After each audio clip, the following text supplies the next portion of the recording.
Konon, hiduplah seorang saudagar kaya yang bernama Abdul Malik. Ia dikenal sebagai orang baik dari negeri Khurasan. Kekayaannya yang berlimpah selalu ia manfaatkan untuk bersedekah. Abdul Malik ini juga kerap kali mengundang orang-orang miskin untuk makan bersama di rumahnya. Hingga pada suatu hari, Abdul Malik menyedekahkan hampir semua hartanya, dan ia merasakan kelegaan yang jauh lebih nikmat dibandingkan ketika ia memberi hanya sebagian kecil. Kelegaan itu membuatnya memutuskan untuk mendedikasikan setiap sen miliknya demi kesejahteraan fakir miskin. Abdul Malik membebaskan hatinya dari segala kekayaan duniawi dan berserah diri pada takdir kehidupannya. Suatu ketika saat ia sedang menunaikan sholat, Abdul Malik melihat sosok gaib muncul dari lantai kamarnya. Sosok itu ternyata seorang lelaki berjubah berpenampilan layaknya seorang sufi. Lelaki misterius tersebut menghampiri Abdul Malik dan berkata, "Wahai Abdul Malik, manusia murah hati dari Khurasan, aku adalah dirimu sendiri karena engkau telah berbuat kebajikan yang sangat mulia. Kamu mampu melepaskan dirimu dari kekayaan tanpa merasa dirimu adalah orang hebat. Oleh karena itu, Allah menganugerahkan kepada kamu dari sumber anugerah yang sejati. Ketahuilah, setiap hari dengan cara ini aku akan muncul di depanmu. Saat itu, pukullah aku dan aku akan berubah menjadi emas. Ambillah emas itu sebanyak yang engkau mau. Tak usah khawatir, engkau akan menyakitiku, sebab yang kau ambil akan diganti dari sumber segala anugerah."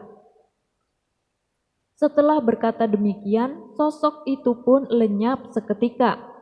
Keesokan harinya, Abdul Malik kedatangan seorang kawannya yang bernama Abu Jahil.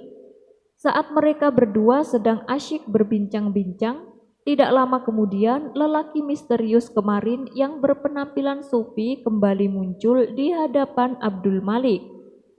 Abdul Malik pun segera memukulnya dengan tongkat. Seketika itu juga, lelaki misterius yang dipukulnya berubah menjadi emas.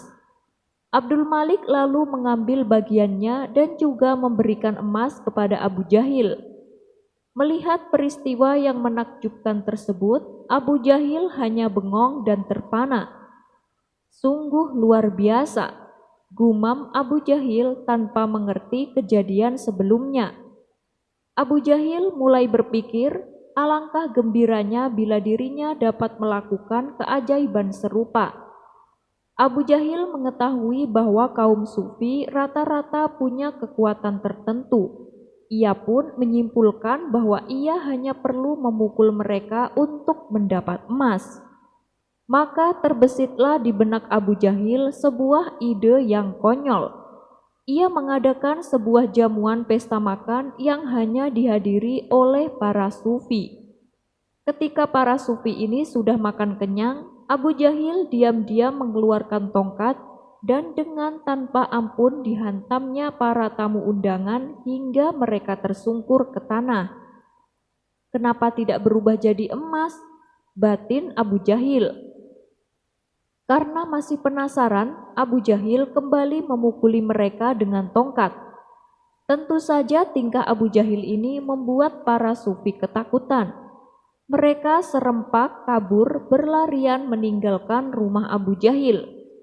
Akibat perbuatannya ini, para sufi mengadukan Abu Jahil kepada Tuan Hakim. Singkat cerita, ditangkaplah Abu Jahil dan disidangkan. Di hadapan Tuan Hakim, Abu Jahil beralasan bahwa perbuatannya ini semata-mata meniru Abdul Malik. Pasalnya ia pernah melihat Abdul Malik memukul seorang sufi dan seketika orang yang dipukulnya berubah jadi emas. Mendengar pengakuan Abu Jahil yang tak masuk akal, Tuan Hakim kembali bertanya, "Apa kamu yakin dengan yang kau lihat?" Abu Jahil menjawab, "Saya yakin sekali Tuan Hakim, Kalau tidak percaya, panggil saja Abdul Malik kemari. Maka dipanggillah Abdul Malik ke pengadilan untuk dimintai keterangan. Dalam perjalanan ke pengadilan, sosok sufi misterius yang bisa berubah jadi emas membisikkan kepada Abdul Malik apa yang harus ia katakan. "Wahai Tuan Abdul Malik, apa benar yang dikatakan Abu Jahil?" tanya Tuan Hakim. "Menurut saya Abu Jahil sudah tidak waras, Tuan Hakim. Bisa saja dia sedang berusaha menutup-nutupi hobinya, yaitu menyiksa orang tanpa alasan. Memang saya mengenalnya, Tuan Hakim, tetapi yang ia ceritakan tentang kejadian di rumah saya tidak lebih dari akal-akalan belaka," kata Abdul Malik menjelaskan. Abu Jahil sempat membantah dan memprotes atas perkataan Abdul Malik. Ia juga menunjukkan barang bukti berupa emas yang ia dapatkan dari Abdul Malik. "Hei Abu Jahil, Abdul Malik itu saudagar kaya, tentu punya banyak emas," balas Tuan Hakim. Karena tak punya bukti dan yang diceritakan tidak masuk akal, akhirnya Abu Jahil dihukum penjara. Sementara Abdul Malik masih melakukan rutinitas seperti biasanya, memberikan sedekah uang dan makanan kepada para fakir miskin setiap harinya. Kakek misterius. Dikisahkan, Baginda Raja baru saja melantik hakim istana yang baru. Hakim tersebut terkenal jujur dan juga baik hati. Yang paling disukai Baginda Raja dari hakim baru ini, ia gemar berburu di hutan seperti dirinya. Suatu hari, di sela-sela waktu santai Baginda Raja, ia memanggil hakim baru tersebut untuk menghadapnya. "Bagaimana pekerjaanmu? Apakah ada kasus yang sulit diselesaikan?" tanya Baginda Raja. "Alhamdulillah Paduka, semua pekerjaan masih bisa saya atasi," jawab hakim istana. "Bagus, tapi awas ya, jangan main-main dengan jabatanmu. Kalau kamu sampai ketahuan menerima sogokan, saya bukan hanya akan memecatmu, tapi juga akan memenjarakanmu," ancam Baginda Raja. "Tenang Paduka, jangan khawatir. Saya ini bukan tipe orang yang suka disogok. Malah saya justru membenci perbuatan itu. Saya ini sudah kaya Paduka, buat apa menerima sogokan? Bukankah Paduka tahu sendiri, gaji saya sebagai hakim sepenuhnya saya sumbangkan untuk fakir miskin," ujar sang hakim. "Baiklah, saya percaya padamu. Oh ya, saya dengar katanya kamu gemar berburu di hutan ya? Bagaimana kalau besok kita berburu bersama-sama?" ajak Baginda Raja. "Wah, dengan senang hati Paduka, saya terima ajakan Paduka," balas hakim istana tersebut. "Baiklah, besok kita berangkat. Tapi saya akan mengajak serta Abu Nawas," timpal Baginda Raja. Abu Nawas yang saat itu sedang cekcok dengan istrinya langsung menerima ajakan Baginda Raja. Dengan begitu, ia bisa menghindari omelan sang istri.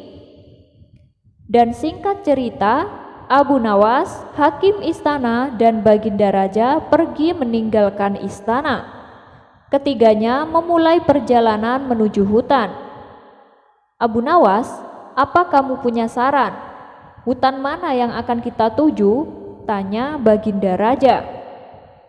"Ada Paduka, hutan di seberang lautan. Di sana banyak hewan kijang. Tapi Paduka, hutan tersebut terkenal angker," jawab Abu Nawas. "Ah, kamu ini sama setan saja masa takut. Ayo kita ke sana," balas Baginda Raja. Ketiganya pun lalu menuju hutan yang terkenal angker. Saat akan memasuki hutan tersebut, Abu Nawas mulai merasakan aura mistis. "Paduka, apa Paduka yakin akan masuk ke dalamnya?" tanya Abu Nawas. "Tenang Abu Nawas, saya dan hakim istana itu sudah berpengalaman keluar masuk ke dalam hutan," jawab Baginda Raja. Tidak berapa lama, tampak seekor kijang muncul di hadapan mereka. Baginda Raja dan hakim istana langsung mencabut anak panah dan membidiknya. Tapi sayang, bidikan mereka meleset, sehingga membuat kijang tersebut berlari ke tengah hutan. "Ayo kita kejar," teriak Baginda Raja. Mereka pun mengikuti arah larinya kijang. Sedang asik-asiknya mengejar hewan buruan, tiba-tiba muncul seekor harimau. Melihat ada mangsa di depannya, harimau itu langsung mengejarnya. Baginda Raja dan Abu Nawas serta hakim istana spontan kabur menghindari kejaran harimau. Setelah beberapa lama kemudian, akhirnya mereka bertiga pun selamat. Namun mereka dihadapkan dengan permasalahan yang baru. Pasalnya mereka tidak tahu arah. Mereka bertiga tersesat di tengah hutan yang angker. Baik Baginda Raja, hakim istana, dan Abu Nawas, mereka tak tahu harus minta tolong kepada siapa. Apalagi langit sudah terlihat gelap. Di tengah situasi yang genting, tiba-tiba entah datangnya dari mana, muncul kakek tua misterius yang berpakaian serba putih. "Wahai kalian, kenapa kalian sampai ke tempat ini? Tahukah kalian kalau tempat ini sangat berbahaya?" tanya kakek tua tersebut. "Kami ini tersesat, Kek. Apakah kakek bisa membantu kami?" kata Baginda Raja. "Aku bisa membantu kalian, tapi masing-masing kalian hanya dibatasi satu permintaan," balas kakek tua itu. Kemudian Baginda Raja mengungkapkan keinginannya. "Begini Kak, saya ini ingin pulang ke istana. Saya ini adalah raja. Saya tak ingin kehilangan istana saya," pinta Baginda Raja. "Baiklah, keinginanmu saya kabulkan," jawab kakek tua itu. Seketika Baginda Raja langsung menghilang. Ia kini sudah berada di istananya, duduk di singgasana bersama sang permaisuri. "Alhamdulillah, akhirnya aku bisa kembali berada di sini," ucap Baginda Raja. "Sekarang giliranmu, apa permintaanmu?" tanya kakek tua tersebut kepada hakim istana. "Saya ini hakim istana yang kaya raya. Saya ingin pulang ke rumah saya yang megah. Saya tak mau kehilangan harta kekayaanku. Saya ingin secepatnya berkumpul dengan istri dan anak-anakku," kata hakim istana. "Baiklah, keinginanmu akan kukabulkan," jawab kakek tua. Seketika hakim istana langsung menghilang. Ia kini berada di rumah megahnya, berkumpul dengan istri dan anak-anaknya. Kini tinggallah Abu Nawas seorang diri di dalam hutan. "Sekarang giliranmu, apa permintaanmu?" tanya kakek tua kepada Abu Nawas. "Kalau saya ini orang miskin, Kek. Rumah saya kecil dan tak ada harta yang berharga. Di rumah saya juga sedang cekcok sama istri. Saya tidak tahan dengan omelannya. Hal inilah yang membuat saya tidak betah di rumah. Jadi saya minta supaya Baginda Raja dan hakim istana dikembalikan ke sini untuk menemaniku," kata Abu Nawas. Seketika permintaan Abu Nawas terkabul. Baginda Raja dan hakim istana tiba-tiba kembali berada di sampingnya. Hakim istana dan Baginda Raja terkejut dengan kejadian ini. "Ini kenapa kami kembali berada di sini?" Tanya Baginda Raja dan hakim istana. Nah, kalau itu atas permintaan kawanmu ini. Katanya dia sedang tidak betah di rumah. Dia ingin kalian berdua menemaninya di sini, jawab kakek tua itu. Abu Nawas, kamu kurang ajar, teriak hakim istana dan Baginda Raja. Sementara kakek tua misterius itu langsung menghilang dari hadapan mereka. Kisah selanjutnya. Kejadian lucu ketika Abu Nawas membedakan antara kita bukan aku dan aku bukan kita. Dikisahkan pada suatu hari Abu Nawas dan Abu Jahil melakukan sebuah perjalanan menuju desa tetangga. Di tengah perjalanan, mereka berdua menemukan uang yang tergeletak di jalan. Abu Jahil segera memungutnya dan berkata, "Wah, betapa beruntungnya aku. Aku menemukan sebuah kantong ini. Kalau dari beratnya sih, sepertinya jumlahnya sangat banyak." Mendengar hal itu, Abu Nawas segera membantah ucapan Abu Jahil. "Hei Abu Jahil, kalimatnya itu bukan begitu. Bukan aku yang menemukan kantong uang, harusnya kita. Karena kan kita berdua yang menemukannya, dan kita harus membaginya menjadi dua," tutur Abu Nawas. "Oh ya nggak bisa dong Abu Nawas. Aku kan yang pertama mengambilnya. Ya ini berarti milikku dong," jelas Abu Jahil. Karena watak Abu Jahil adalah orang yang serakah, Abu Nawas pun akhirnya mengalah. Namun tiba-tiba terdengar suara teriakan orang-orang. "Woi, berhenti kau maling!" Dalam sekejap orang-orang ini sudah berada di hadapan Abu Nawas dan Abu Jahil. "Waduh, habislah kita Abu Nawas. Kalau mereka sampai tahu kita menyimpan kantong uangnya," kata Abu Jahil gemetaran. "Oh, ya nggak bisa Abu Jahil. Tadi aja kau bilangnya aku, bukan kita. Ya sekarang yang ada juga hanya aku. Silahkan kau bilang, habislah aku," kata Abu Nawas dan berlalu meninggalkan Abu Jahil. Abu Nawas melukis Baginda Raja. Abu Nawas yang beberapa kali menang lomba melukis diundang datang ke istana. "Hei Abu Nawas, saya dengar kabar ternyata kamu bisa melukis juga," tanya Baginda Raja. "Benar Paduka, alhamdulillah beberapa kali hamba memenangkan lomba," jawab Abu Nawas. "Berarti kamu bukan hanya bisa Abu Nawas, tapi kamu pandai melukis," puji Baginda Raja. "Ya begitulah Paduka," timpal Abu Nawas. "Sekarang aku ingin kamu melukis saya Abu Nawas. Nanti saya akan beri hadiah uang yang banyak," pinta Baginda Raja.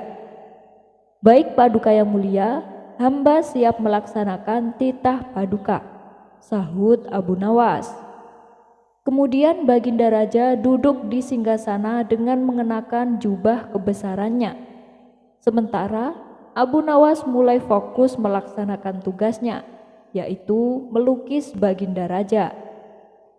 Setelah 1 jam kemudian, akhirnya lukisan pun jadi. Abu Nawas segera memberikannya kepada Baginda Raja.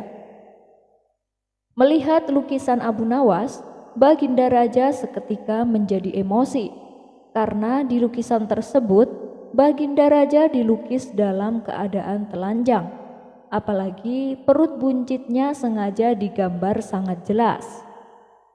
"Kurang ajar kamu Abu Nawas, kamu berani melecehkan saya," bentak Baginda Raja. Dengan entengnya Abu Nawas menjawab, "Bukankah Paduka yang mulia sudah tahu? Begitulah gambaran seseorang kelak di hari kiamat. Semuanya telanjang tanpa jubah kebesaran. Sesungguhnya kemuliaan seseorang hakikatnya ketika tanpa jubah kebesaran dan tanpa sandaran apapun. Karena kemuliaan seorang hamba di mata Allah hanya pada ketakwaannya. Mendengar penjelasan Abu Nawas, Baginda Raja hanya terdiam. Ia pun bingung apakah harus marah dan menghukum Abu Nawas atau memberinya hadiah sesuai dengan janji yang telah disepakati. Karena apa yang dikatakan Abu Nawas benar adanya. Akhirnya dengan terpaksa Baginda Raja memberinya hadiah sejumlah uang. Meneliti bulan. Abu Nawas yang bernama lengkap Abu Ali Al-Hasan bin Hani Al-Hakimi hidup di zaman Raja Harun Ar-Rasyid, Khalifah atau Raja Bani Abbasiyah di Baghdad, Irak. Ia merupakan tokoh sufi yang cerdik dan cerdas. Tak aneh jika ia banyak akal. Karena kecerdasan dan kecerdikannya itu, Abu Nawas dekat dengan Raja Harun Ar-Rasyid. Tidak sedikit pikiran nyelenehnya yang selalu membuat kagum sang raja. Baginda Raja Harun Ar-Rasyid lagi-lagi memberikan misi mustahil kepada Abu Nawas. Tak bosan-bosannya Baginda Raja mengetes kecerdikan Abu Nawas. Raja Harun Ar-Rasyid kembali mengajukan sesuatu yang tak wajar, yaitu pergi ke bulan untuk melakukan penyelidikan. Padahal zaman itu jelas-jelas belum ada teknologi canggih dan mutakhir untuk menuju ke sana. Raja Harun Ar-Rasyid kembali memerintahkan Abu Nawas untuk melakukan penyelidikan tersebut. Jadi, sudah pasti jika misi itu hanya untuk menguji Abu Nawas. Abu Nawas, aku perintahkan kamu pergi ke bulan untuk melakukan penyelidikan. Aku sangat penasaran, apakah di bulan itu ada manusia seperti kita atau ada apa di sana? Tutur Baginda Raja. Pergi ke bulan, Paduka? Tanya Abu Nawas dengan ekspresi wajah heran. Iya, ke bulan. Aku tahu kamu itu manusia yang paling pintar di Baghdad. Kamu harus bisa menjalankan perintahku untuk pergi ke bulan. Dan aku yakin kamu pasti bisa, Abu Nawas, kata Baginda Raja. Sejenak Abu Nawas hanya terdiam. Dalam hati Abu Nawas mengumpat keinginan aneh rajanya itu. Tapi yang sedang kita saksikan ini adalah Abu Nawas. Dengan cepat ia pun segera mendapatkan ide untuk melaksanakan perintah aneh rajanya itu. Abu Nawas pun lalu menyanggupinya. Siap, Paduka yang mulia, hamba akan pergi ke sana besok sore, Paduka, jawab Abu Nawas. Baginda Raja pun terkejut. Ia tak menyangka Abu Nawas akan menyanggupi perintahnya tersebut. Lalu Raja Harun Ar-Rasyid bertanya, "Terus dari mana kamu akan pergi?" tanya Baginda Raja. "Hamba akan pergi ke bulan dari rumah hamba, Paduka," jawab Abu Nawas.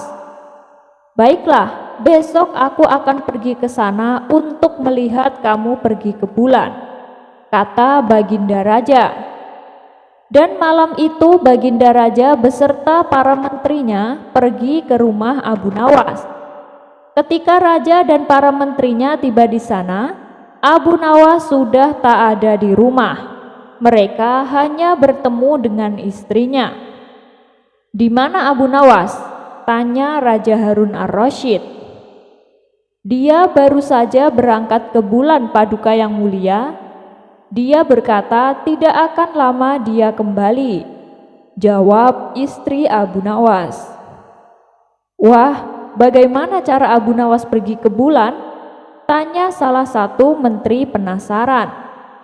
"Dia memanjat pohon palem di sebelah sana," dan akan kembali melalui pohon palem itu juga, jawab istri Abu Nawas. Baginda Raja dan para menteri kemudian menghampiri pohon palem yang ditunjuk istri Abu Nawas. Terlihat bayangan seseorang yang sedang turun dari pohon palem itu. "Hei, itu kamu Abu Nawas?" tanya sang raja. "Iya Paduka, ini saya Abu Nawas," jawabnya. "Kamu menyelidiki bulan dari pohon palem itu?" tanya Baginda Raja. "Oh, tidak Paduka, saya melakukan penyelidikan ketika bulan itu mencapai tanah. Nah, kalau pohon palem ini hanya sekedar tangga lewat untuk saya pergi ke bulan," jawab Abu Nawas. Raja Harun ar-Rasyid pun tersenyum dengan perkataan Abu Nawas. Ia kemudian menanyakan apa yang dilihatnya di sana. "Di bulan hanya ada tanah dan gunung-gunung Paduka, tidak ada tumbuhan di sana, apalagi manusia seperti kita," kata Abu Nawas. Masih tak percaya, Baginda Raja pun meminta saksi yang bisa menjelaskan kebenaran akan perkataan Abu Nawas. Abu Nawas bahkan mengatakan bahwa dirinya mampu memberikan hingga ribuan kesaksian kalau Paduka tak percaya.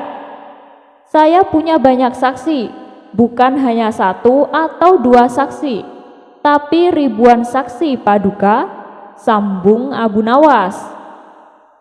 "Memangnya siapa mereka yang menjadi saksimu Abu Nawas?" tanya Baginda Raja. Kemudian Abu Nawas mengarahkan jarinya ke langit. "Bintang-bintang itu adalah saksiku.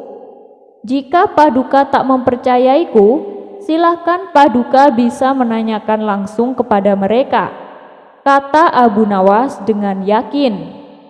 Mendengar jawaban itu, Baginda Raja pun hanya tertawa. "Terus, kenapa kamu tak menungguku untuk menyaksikan kamu pergi ke bulan?" tanya Baginda Raja. "Wah, Anda telat Paduka yang mulia, dan sayangnya hamba hanya bisa pergi ke bulan pada waktu tertentu saja," jawab Abu Nawas. Sekilas Baginda Raja memandang ke atas langit yang penuh bintang dan bulan bersinar terang sambil tersenyum membayangkan kekonyolan Abu Nawas. Menepati janji. Seperti biasa, setiap pagi Abu Nawas pergi ke hutan untuk mencari kayu bakar. Kali ini Abu Nawas mendapatkan kayu lebih banyak dari biasanya. Ia pun tak lupa memanjatkan syukur kepada Allah. Kayu bakar yang banyak ini pasti akan menghasilkan uang yang melimpah, pikir Abu Nawas. Tapi saat ia hendak memanggul kayu tersebut, Abu Nawas tak mampu melakukannya. Kemudian lewat dua orang kawan Abu Nawas. "Hei Abu Nawas, banyak sekali kayumu itu. Kamu gak akan mampu memikulnya sendirian," kata kawannya. "Iya nih, kebetulan sekali kalian datang. Coba bantu letakkan kayu ini di punggungku," pinta Abu Nawas. "Waduh, mohon maaf Abu Nawas, kebetulan kami juga lagi ada kepentingan mendesak. Kami tidak bisa membantumu." "Ya, semoga Allah menolongmu Abu Nawas," jawab mereka berdua dan kemudian pergi meninggalkan Abu Nawas. "Halah, bilang saja gak mau bantu, pakai banyak alasan segala," gerutu Abu Nawas dalam hati. Dengan sekuat tenaga, Abu Nawas mengangkut kayu itu seorang diri. Namun, kejadian naas dialaminya. Ia terpeleset dan jatuh. Kayu-kayu yang dibawanya pun jatuh berserakan kemana-mana. Abu Nawas melihat ke arah sekitar, menengok kanan kiri, tapi tak ada seorang di situ untuk dimintai bantuan. Tiba-tiba lewatlah seorang yang berpawakan tinggi dan besar. "Hei kawan, tunggu, aku minta tolong dong. kumpulin kayu bakar yang berserakan dan letakkan di punggungku, pinta Abu Nawas. Boleh, tapi upahnya apa nih kalau aku membantumu? Tanya lelaki itu. Gak ada apapun kawan, jawab Abu Nawas. Baiklah, balas lelaki tersebut dengan tersenyum. Ia lalu membantu Abu Nawas mengumpulkan kayu yang berserakan dan meletakkannya di punggung Abu Nawas. Kemudian Abu Nawas melanjutkan perjalanannya menuju pasar. Dari hasil penjualan kayunya, Abu Nawas mendapatkan uang yang cukup banyak.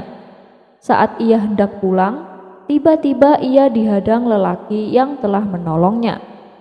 Lelaki itu menjulurkan tangannya sambil berkata, "Mana upahku?" "Upah? Upah yang mana?" tanya Abu Nawas heran. "Lah, tadi kan kamu bilang akan memberiku upah," balas lelaki tersebut. Maka terjadilah percekcokan di antara mereka berdua. Karena tak ada yang mau mengalah, lalu mereka sepakat untuk membawa masalah ini ke hadapan Tuan Hakim. Dan singkat cerita, sampailah mereka berdua di hadapan Tuan Hakim. Mereka lalu mengadukan masalahnya. "Tuan Hakim, Abu Nawas ini sudah berjanji akan memberi saya upah. Tapi ketika saya tagih, dia tak mau memberikannya," ujar lelaki itu. "Benar kamu gak mau memberikannya, Abu Nawas?" tanya Tuan Hakim. "Ya benar sih, tapi aku bilangnya kan gak ada apapun, namun dia memaksaku untuk memberikan upah," kata Abu Nawas membela diri. "Apapun janjimu, kamu harus memberikannya, Abu Nawas. Saya kira ini adalah keputusan yang adil untuk kalian berdua," tutur Tuan Hakim. Mendengar keputusan Tuan Hakim, Abu Nawas terdiam untuk beberapa saat. Ia pun mulai menangkap maksud dari ucapan Tuan Hakim. "Baiklah Tuan Hakim, saya akan memberikan dia upah sesuai dengan apa janji saya," ucap Abu Nawas. Abu Nawas lalu mengambil kantong kosong di sakunya dan memberikannya kepada lelaki tersebut. Betapa girangnya lelaki itu. Ia segera meraih kantong dari Abu Nawas dan tangannya merogoh ke dalam kantong itu. Menyadari bahwa itu adalah kantong kosong, lelaki tersebut menjadi marah. "Apa-apaan ini? Abu Nawas menipu Tuan Hakim. Dia memberikan kantong kosong," kata lelaki itu mengadu. "Memangnya apa isi kantong itu?" tanya Tuan Hakim. "Gak ada apapun Tuan Hakim," jawab lelaki tersebut. "Nah, kalau gitu berarti Abu Nawas sudah membayar upahnya. Bukankah Abu Nawas bilang kalau upahnya adalah gak ada apapun?" jelas Tuan Hakim. "Dengan ini permasalahan kalian saya anggap selesai. Silahkan kalian berdua pulang ke rumah masing-masing," ucap Tuan Hakim.